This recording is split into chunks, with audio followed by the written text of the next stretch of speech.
आज प्रश्नावली 2B का सवाल सॉल्व करेंगे। जो छोटा सवाल है बस इसको एक्सप्लेन कर दूंगा, बाकी सब आप लगा ही लेंगे। इसमें ये बताना है कि शून्यक और गुणांकों के बीच संबंध और सत्यता की जांच करना। तो सबसे पहले इसका तो मूल शून्यक ज्ञात करेंगे, शून्यक, फिर दोनों शून्यकों का योग करेंगे। फिर इसमें से फाइंड आउट करेंगे गुणांकों के बीच संबंध करेंगे, गुणांक के बीच संबंध। थोड़ा सा एक्सप्लेन कर दे रहा हूँ।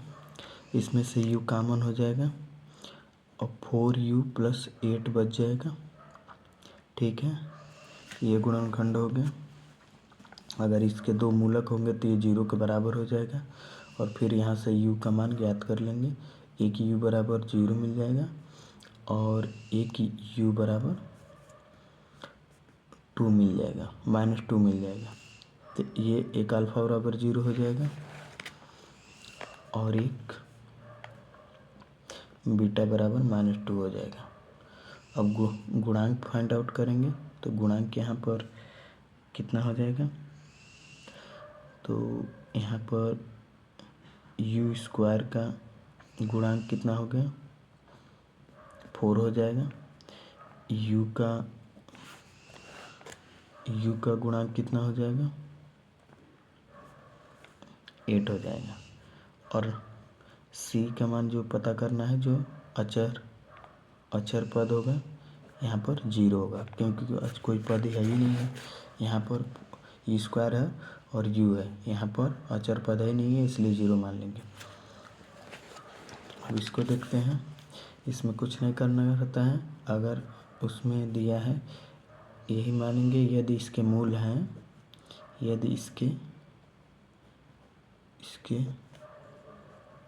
मूल हैं तो t² - 15 = 0 के बराबर हो जाएगा। 0 के जैसे ही बराबर हो जाएगा तो इस 15 को क्या करेंगे, पक्षांतर कर देंगे, RHS में चला जाएगा। फिर दोनों पक्षों का क्या लिखेंगे, दोनों पक्षों का वर्गमूल लेने पर तो t = ±√15 हो जाएगा। कितना हो गया, 15 हो जाएगा। एक अल्फ़ा का मान एक +√15 हो जाएगा और बीटा का मान -√15 हो जाएगा।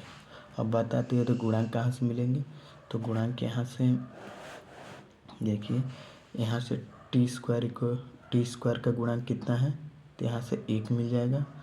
और यहाँ से t का गुणांक कितना है, t का गुणांक यहाँ 0 लिख सकते हैं ना, t का गुणांक कितना है, 0 है। और अचर पद कितना है, 15 है। तो इस प्रकार गुणांकों और शून्यकों के बीच संबंध स्थापित हो जाएगा। आगे बढ़ते हैं, क्वेश्चन नंबर 3 को सॉल्व करते हैं। क्वेश्चन नंबर 3 में क्या करना है, लैम्डा का मान पता करना है। एक शून्यक दे दिया है और एक लैम्डा का मान, तो ये बहुत सिंपल है। तो इसमें क्या करते हैं, एक शून्यक यानी अल्फ़ा का मान दे दिया है। अल्फ़ा का मान देने के बाद हम सेकेंड बीटा का मान पता करेंगे। तो ये कैसे होगा, तो शून्यक एक दिया है तो इसी बहुपद में क्या करेंगे, इस शून्य को 1/2 को मान रख देंगे। तो चलिए सवाल लगाते हैं। सवाल हमारे पास है,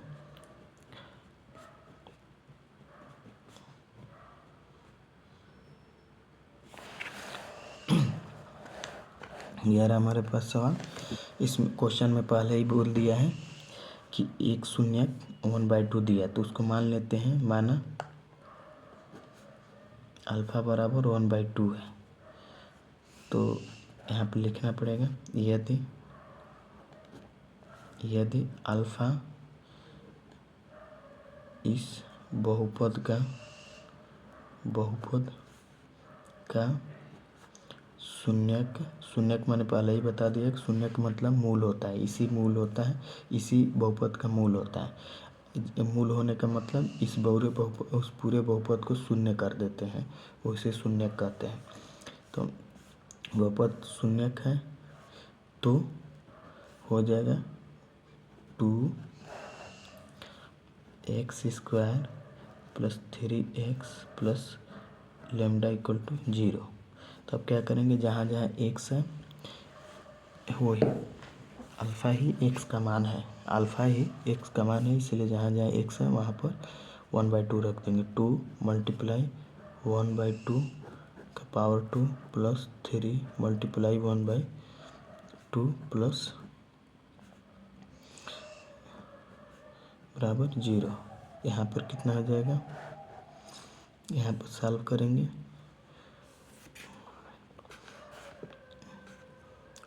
यहाँ सॉल्व कर लेते हैं।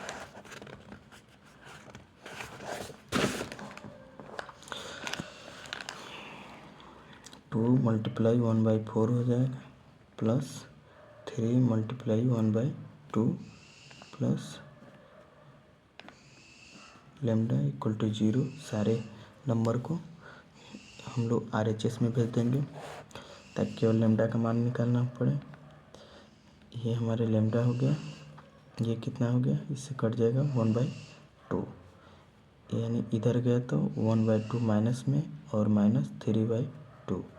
इनका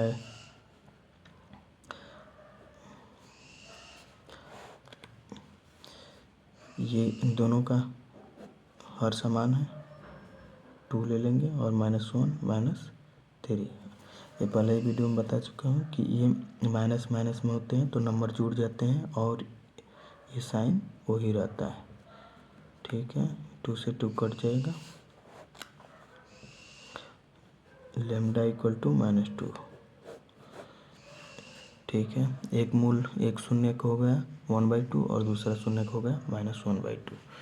तो और कुछ नहीं बोला है, लेमडा का मान चाहिए था, लेमडा का मान हमारा आ गया -2।